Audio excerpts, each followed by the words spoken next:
Indian ഭരണഘടന മറ്റു രാജ്യങ്ങളിൽ നിന്ന് കടമെടുത്ത ആശയങ്ങൾ. നിയമസ്ഥാപിതമായ വ്യവസ്ഥ ജപ്പാനിൽ നിന്നാണ് എടുത്തത്. സ്വാതന്ത്ര്യം, സമത്വം, സാഹോദര്യം, റിപ്പബ്ലിക് എന്നീ ആശയങ്ങൾ ഫ്രാൻസിൽ നിന്നാണ് എടുത്തത്. സാമ്പത്തിക നീതി, സാമൂഹ്യ നീതി, രാഷ്ട്രീയ നീതി എന്നീ ആശയങ്ങൾ റഷ്യയിൽ നിന്നാണ് എടുത്തത്. ആസൂത്രണവും പഞ്ചവത്സര പദ്ധതികളും അതും റഷ്യയിൽ നിന്നാണ് എടുത്തത്. മൗലിക കടമകൾ റഷ്യയിൽ നിന്നാണ് എടുത്തത്. അടിയന്തരാവസ്ഥ കാലത്ത് മൗലിക അവകാശങ്ങൾ റദ്ദാക്കൽ അത് ജർമ്മനിയിൽ നിന്നാണ് എടുത്തത്.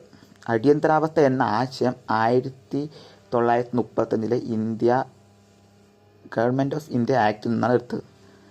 പബ്ലിക് സർവീസ് കമ്മീഷനും ഫെഡറൽ സിസ്റ്റം, ഗവർണർ പദവി എന്നീ ആശയങ്ങളും 1935 ഗവൺമെൻറ് ഓഫ് ഇന്ത്യ ആക്ട് നിന്നാണ് എടുത്തത്.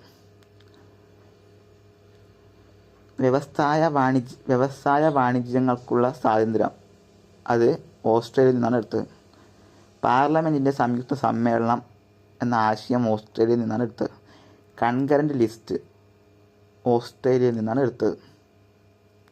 ഭരണഘടനാ ഭേദഗതി ദക്ഷിണാഫ്രിക്കയിൽ നിന്നാണ് എടുത്തത്. രാജ്യസഭയിലെ അംഗങ്ങളുടെ തിരഞ്ഞെടുപ്പും ദക്ഷിണാഫ്രിക്കയിൽ നിന്നാണ്.